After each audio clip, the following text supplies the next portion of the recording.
Yeah. You're now watching another classic episode of the Black Shield podcast on the I Am Beast Network. I'm your host, Ernest Excalibur Miller out of South Carolina. I'm here with my brother Dre out of Cincinnati. What's going on? My brother Rasheed Lightford out of ATL Shawty. ATL Shawty. Hey guys, today's topic, make sure you guys, it's going to be a tearjerker. All right, so if you're sensitive, man, go get your Kleenex. Go get you a bottle of champagne, wine, whatever you drink. Just sit back and relax. Get some peanuts. Maybe you want to watch HGN TV or something. You know what I'm saying? You're going to get a little sensitive today because we're talking about mental health and law enforcement. Guys, you know, we all been through some stuff. You got what, 30 plus years? 30 plus years. You retired? Yes, sir. I know you got 30 plus years. 20 plus, yeah. 20 plus? 20 With plus. 20 plus Yeah, years. yeah. I got 14.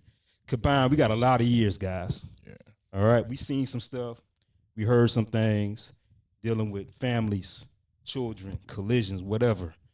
What's your guys' thoughts on the mental health and law enforcement? Start with you, Dre. Man, mental health is not addressed enough, number one. Word. It's a serious situation dealing with police officers. I always say that police officers are schizophrenic. You wake up in the morning, you kiss your family, your wife goodbye. You do your normal chores for that morning or afternoon shift. You leave, then you transition to a job. You change into a uniform. You put on a gun belt. You stand in roll call and now being inspected to make sure you have your proper equipment on for the day. You go in and then sit in roll call, and your supervisor now tells you there's been so many homicides, DUIs, look out for this stolen car. This is what's going on for the day. You get in your police car, immediately out of roll call could be a homicide, domestic violence, auto accident, and you taking care of all that in the shift starting out the gate. And you deal with that as the day goes, and they expect you to be able to just shake that off, come back the next day, go home to your family and act normal. And this is why mental wellness is so deep that the police departments are not taking it serious enough. Bro, that sounds like the first 2 hours of my shift. Yeah. A 12-hour shift. That sounds like the first 2 hours. What about you, Sheed? Yeah. Been in several situations where, I went to, I was actually minding my business, a sheriff deputy here in Indianapolis. I was working here in Indianapolis during that time. I saw him blow past me with no lights on. His emergency equipment was not on. And then within about 10 seconds, I heard him on the radio, like frantic. And I'm like, what is this? So I busted a U, got behind him. He didn't hit a cat, hit a dude. Whoa. So all I saw the guy on the ground. I didn't want to look at him. You know what I'm saying? And I saw the sheriff's vehicle. The windshield was crushed in. So where the guy came in on the passenger side, and it turned out to be a FTO training a rookie. The rookie was eating damn turkey Reuben. So the body comes in on him while he's eating his sandwich and flips over the light bar, busts the light bar, and he's dead, right? So, I checked on the deputy. I'm like, yo, what, y'all good? And he's in shock. And I go look at the body, and it's like, yo, I've never seen a body at that point in my career. I had never seen a body that badly destroyed. Right. Yeah, he was gone. I mean, when the fire department came, one of the lieutenants got on the radio and said, hey, we need a light truck, the light wagon, because there's pieces we can't find. Right. It was bad. Right. Wow. And I can remember driving home, not even having home, because I was still on shift. So I remember driving away from that scene. And I didn't realize, but I was only driving 30 miles an hour. Wow. I looked at it and I just realized I was in a zone. I was just stuck. Yeah. Right. And I looked down, yeah, man, I'm driving 30. I'm like, oh, I better speed up a little bit. And then I was expected to continue my shift. After seeing a human being done that way. And expected to do my shift. And I think I want to say I even attempted to take a break. And they're like, yo, we got calls pending. We got to get to it. Right. Yeah, you know. And that was like insensitive on my supervisors. Exactly. But you expected to continue to perform, continue to work. On that note, for both you guys, how as a supervisor, how should we, when our officers experience this tragedy that we see on a daily basis, like it's normal, like we watching TV, how do we how do we get help for our officers? How do we do that?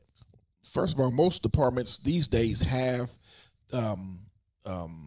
things in place as far as counseling and things like that. They have peer counseling where it's just, officer to officer.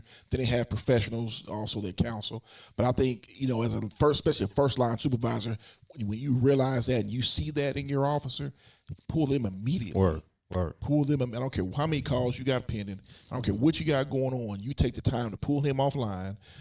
Hey, go ahead and down that gear. Let's go talk about it.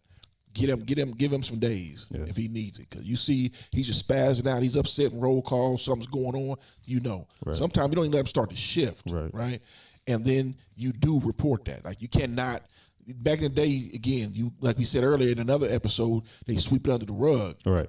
But these days, you gotta report that because suicide amongst law enforcement personnel is stupid high. Stupid high. Yeah. And then how would you feel? When I see you, X, say you one of my guys, and I see, man, X is in a bad way today, and I'm like, man, but he's a trooper. He gonna get through with his strong brother. He gonna make it through. And then brother go home, and then we get that call. He didn't kill himself. Right. You know what I'm But saying? most of the time, and that's why I mentioned that police officers are the biggest mask wearers, cover up artists, specialists you've ever seen. Because how often does an officer actually say, man, I need help? Right. So if they don't tell a supervisor they need help and the supervisor flags them the wrong way, then that supervisor can be liable for just saying, hey, I'm taking you off because I feel you acting like this. And the person saying, what are you talking about? I'm good to go. Right. And so that's the problem that you really see is officers able to mask and cover this whole process up, that they screaming for help, Right. and they don't know really how to go about it because it shows that you weakness. Right. Man, I'm weak if I'm look at brother X, strong brother. Look at you, Major, strong brother. Brother Dre, strong brother. I look like asking somebody for help. I'm up here going to a run telling you how to handle your business. Right. And I'm gonna tell you, my brother, he kind of made me see that I probably need some counseling. In law enforcement, we see stuff that seem light to us. Gonna see you talk to a civilian about it, they're gonna be like, "You think that's funny?"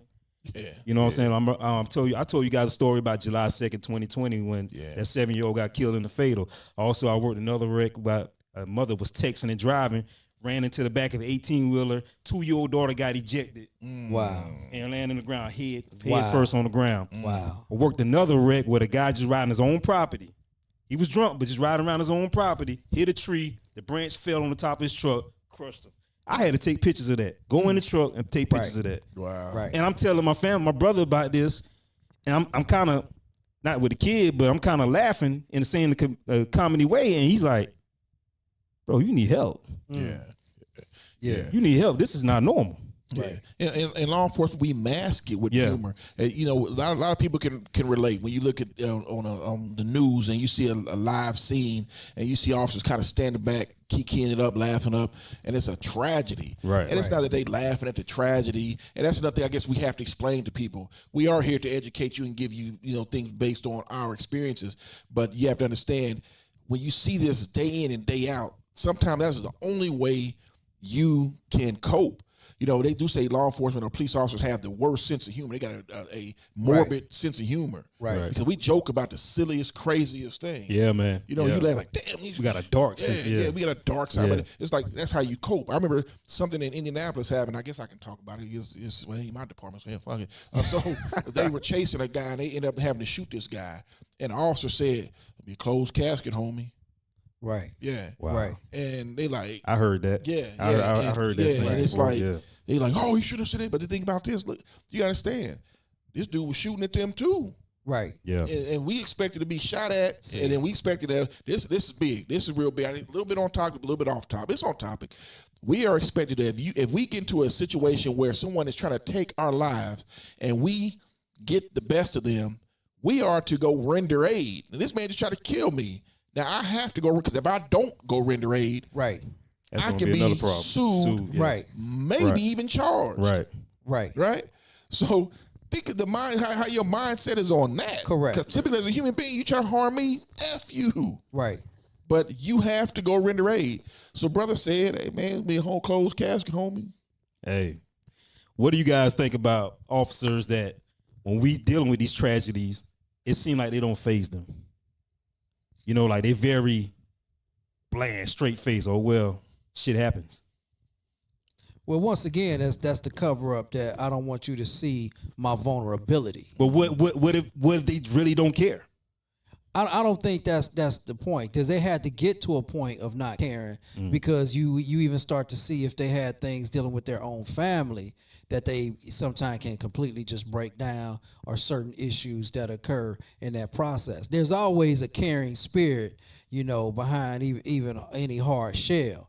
But they have to go from micro to macro to get to that point. Right. I don't think in my career I've ever seen a young rookie cop not be uncomfortable when they first seen it. Like, man, that was deep, that was uncomfortable. A young rookie, we went to a scene where a young kid, 10 years old, shot his 5-year-old brother, and it troubled the officers, and a lot of them was young, and it troubled them, and that was a normal response. So it's the ones that's been on like deep in my career, where you start getting 10, 15, 20 sometimes, that's, and it's, man, are you emotionless or what's going on? Because we've done these runs so many times in repetition. Baby deaths. People don't realize that law enforcement officers usually are the first responders that, besides fire, that they go in and die and say, oh, this person is DOA, dead on arrival, in a house, and they could have went to died overnight or what have you. We as officers got to go in and do the paperwork. Right. So so now we in people's houses, and that's straight from roll call. That's why I said you can leave and go from one extreme to the next. Now I'm sitting in the living room all day doing paperwork next to this body, consoling the family, not knowing what has happened with your own issues that day. That's not normal. Yeah, that's not normal. You're right. You sit there waiting for the coroner's office to release the body. Yeah, correct. And people don't realize that most time, like you just said, most time street level cops are the first to get there. You're the first to get to those scenes, and have to disseminate what's going on. I went to a scene. It was a shots fired call last month, and I was close, and I took the call, and I go in, and turned out not to be a shots fired call. It was shots fired in a previous time. So the lady said, well, he's upstairs on the floor. He's dead. I think we can smell him. I said, okay, he's been there for a minute. Right. So I walk upstairs, and I smell him immediately when I hit the stairs. And I go in. That's a tough smell, right? Oh, brother. Man, that's a smell. That's a smell you can't shake for days, you can't man. shake. It's in your nose. Yeah. You really can't explain. You think you smell a dead dog or a deer. It's different. It's a different smell with a human being, but it sticks to you. I mean, so, I go and I see the dude. He's on his back, blood out. You tell us it's old. He killed himself. You see the empty bottle of liquor on the thing, and you clear. It's a clear. We call it a 52. It's a clear suicide. Right. He's definitely 49, which we call a dead body. And I'm just in my mind thinking, I've seen this time and time again, but I was thinking to myself, damn, what was so bad that drove this brother to do that? Yeah, man. You know what I'm saying? What drove him to do that? And then I'm thinking of my own mortality at that point. Right. You know what I'm saying? And then I can remember even questioning myself, like, this don't even bother me, 'cause I'm ready to go eat. 'Cause I wouldn't eat. Like, it didn't bother me, but I'm like, damn, but should it have bothered me? And that's the crazy part, man. I worked, I was on my way home. My supervisor called me and said, hey, man, check on this vehicle. It was sitting on the side of the road, I-95, for about a couple hours. Had people calling about it. Checking on it. He's on your way home. Went to go check on it. It's middle of July, hot as hell. I get out the car. I'm thinking it's a dead deer or something nearby. I see somebody slumped over. I'm thinking they're reaching for something. So I'm pulling, yelling out commands. Hey, show me your hands, show me your hands, show me your hands. Now, I lied last episode, said I never pulled my gun out. I did pull my gun out this time because I wasn't sure what he had. Just thought about this now, I'm telling the story. Right. So I pulled my weapon out. Hey, show me your hands, show me your hands. I'm approaching the vehicle, yelling. Right. Dude slumped over, blew his head out. Blew his head off. Right. Called for the sheriff department to come out here. They did what they did. I took a 10-8, me and I cleared scene, went home. Man, had me some pizza and talked to my wife. Laughing and talking about the situation. See? You know what I'm saying? Right. Ain't see nothing wrong with it. Yeah. And how do you deal with? So as a human being, what does that say? You know what I'm saying? What does that say about us as human beings? We need help, brother.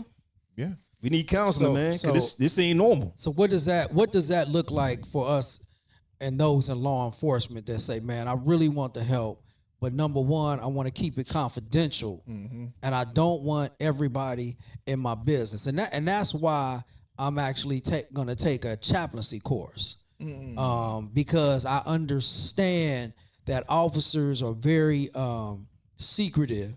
They don't want to tell and share too much information, Right. and with strangers and people that they even get in front of, they're not going to be totally honest. Right. So I said, let me take a chaplaincy course, present this back to our department, Right. and just say, me understanding the gravity of individuals and how they move, and to look for those particular warning signs. But we first, man, we have to be in a position to, number one, if anybody is involved, what I call a high-speed chase, adrenaline move, Right. going to a scene with dead bodies, Right. a shooting, domestic violence that involves, children and even adults where it was a physical harm, that officer should be in a position to what I call detox. Yeah. Put them in a quiet detox room. I said every police station should have, number one, they should have some kind of spa workout center. Wow. Yeah. And they don't.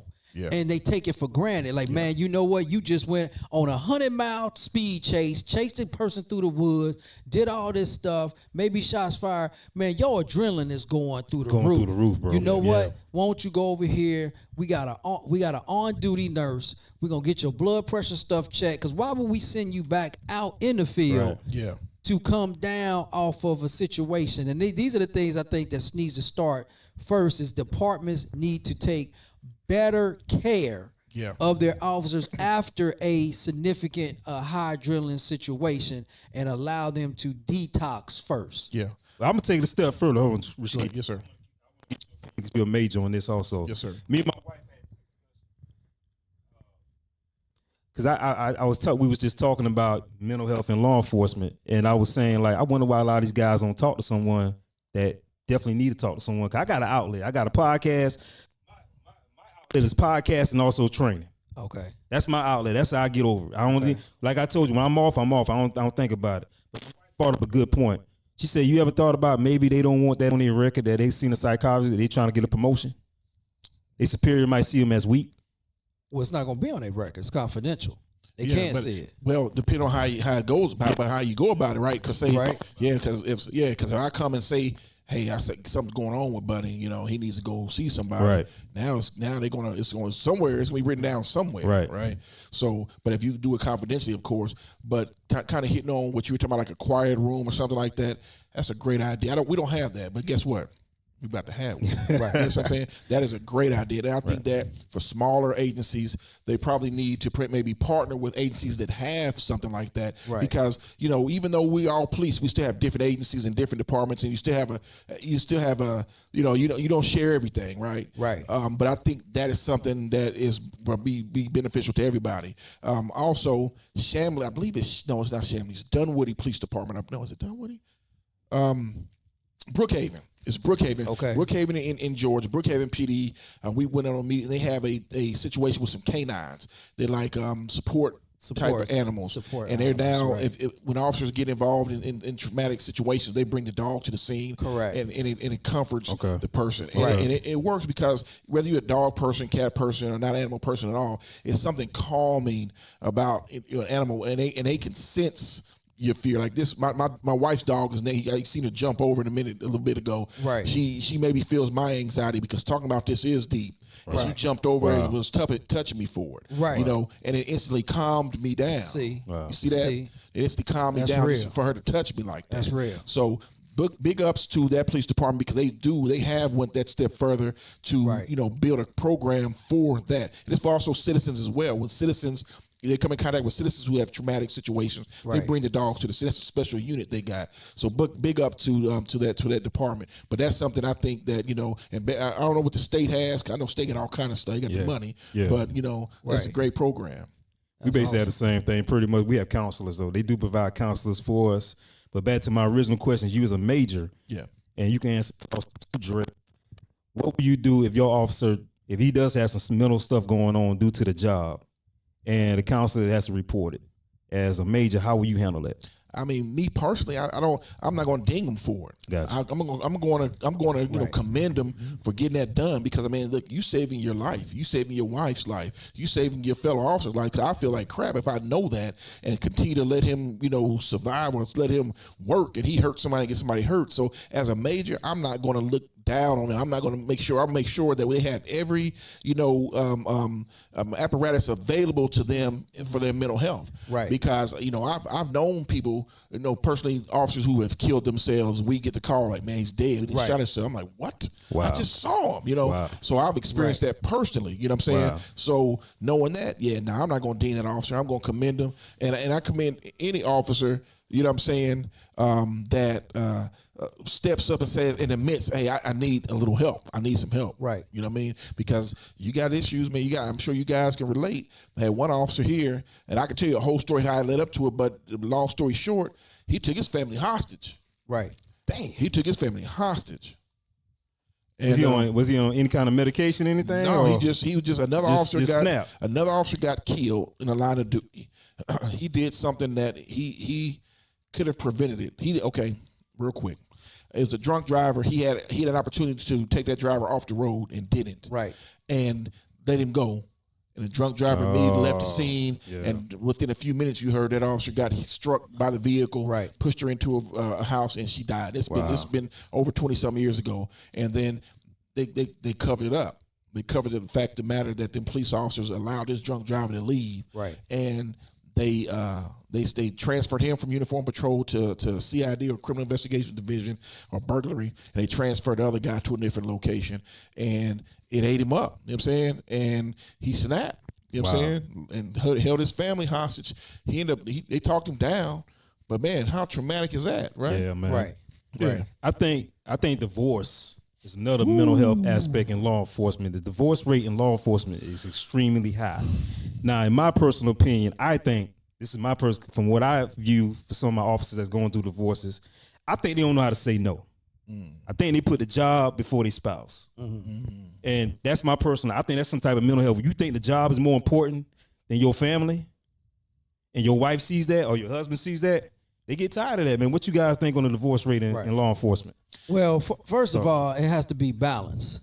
Right. You have to understand balance. So the divorce rate is high because there's no balance at home. Right. And so when you just start to make sure that the need supersedes your family, Right. that everybody, you got to think that you have so many things coming at you on the police end of it. Right. I used to be in a special assignment of the community oriented policing, and we had a personal phone strictly for that. The phone never stopped ringing. Right. And so here it is. I'm trying to be with my wife, phone ringing. Right. Let's go out, phone ringing. Something goes on, phone ringing. And so you reached a point where it's like, you know what? What's more important than the balance? So what people have to do is set the time frame to say, between these hours, I'm strictly you. Right. I'm strictly family. Right. I'm not even going to pick up my phone during this time. Right. And then once we understand that, and officers understand that, it's called safe boundaries. Right. Set those boundaries up that you are in a safe space and it protects your spouse and your family. Yeah, and I need to take advice on that, because you preaching to me. Seriously, you preaching to me, because you addicted my phone, to the job. Yeah, I'm addicted to the job. My phone, and then in the new position I'm in, my phone is constantly ringing. Between the mayor, the city manager, the chief, officers, my phone is and some citizens. And then I'm over this. I told you I'm over the expansion that we're doing for this other city. So their management staff calling me as well. And my wife, she gets pissed. Yeah. You can't turn it off. You know what I'm saying? And then I'm instantly I'm angry. You know what I'm saying? I'm angry. You know, and I go into myself. And I'm not explaining to her what's going on. So we're dealing with that. And I'll be personal. Yeah, I'll be personal. I'm on my third marriage. Right. You know, I went through 2 other marriages as a police officer, and would I say that was directly related? I believe so. I believe it had a lot of relation to me not being married anymore to them. Right. You know, but you preaching to me, and look, we try to give you guys fruit for the soul, but I just got fruit for my soul, because I need to learn how to, compartmentalize those things and spend time with my wife, unencumbered. You know what I mean? I ask you this, like, I understand you're a supervisor, but you just like, And I understand stuff got to be done. Stuff happens when you off duty, but at times you just not, hey, not today. They don't have like an on-call person. They can't get in contact with you. What I do, no. Because what I do is a little bit different than most. You know what I mean? Because usually I'd have, and I probably need an assistant. That's probably what I'll look into actually as we discuss this now. That I probably have to put somebody in that place because I do need that time. Right. I do need that time because even my phone's been going off all day. Right. Even sitting here with this, I've gotten several calls. Correct. So yeah, I need to. Right. Yeah, I need to, because that's going to say the sanctity of my home and my sanity. Right. Because I ain't gonna lie, and I'm a man, but I mean, one day, maybe it's been a few months. I was sitting at my house. I was sitting at the bar, and I just broke down crying. They don't know why. Right. I just broke down I've done crying. that. Right. Yeah. I've done that. And I said, "What's wrong?" See. Yeah. See. So yeah, I'm with you 100% in transparency. You know, I'm on my third marriage. Right. And before me and my wife got married, I had made it very clear. I said, "Baby, I got to make sure I'm right so I don't mess you up." And she was like, that was deep.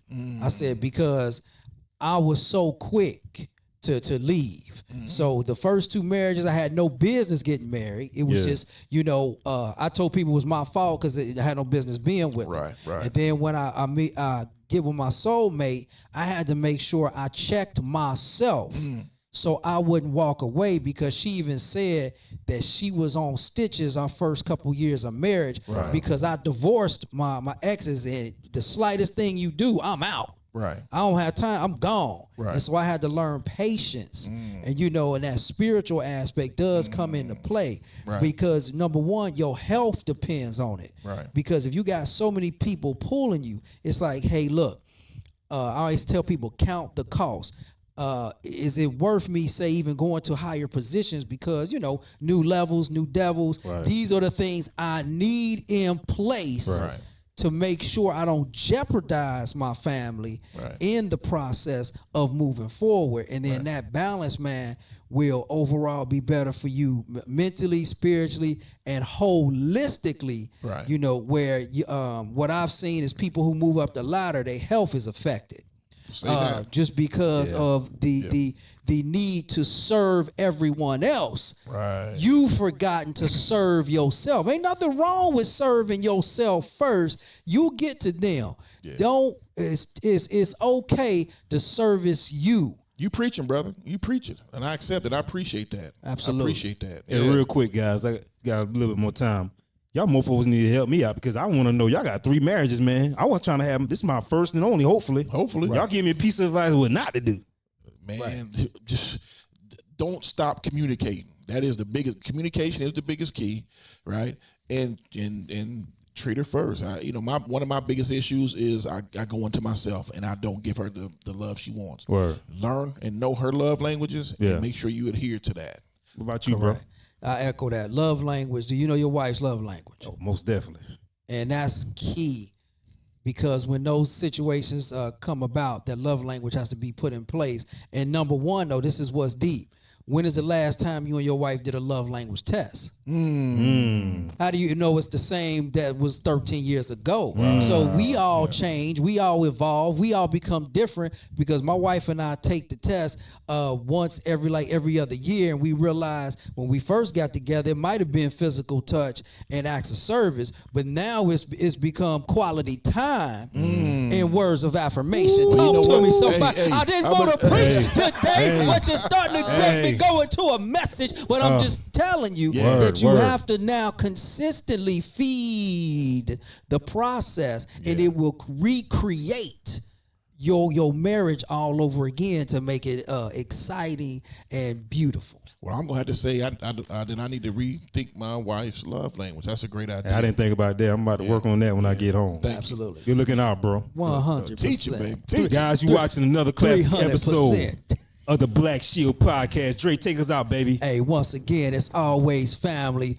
with brother Excalibur from South Carolina, and my main man, brother Rasheed, the Lightford, and I am brother Dre with Curse Breakers 300. And as usual, we go out like this. We're not here to take sides. We are here to save save lives.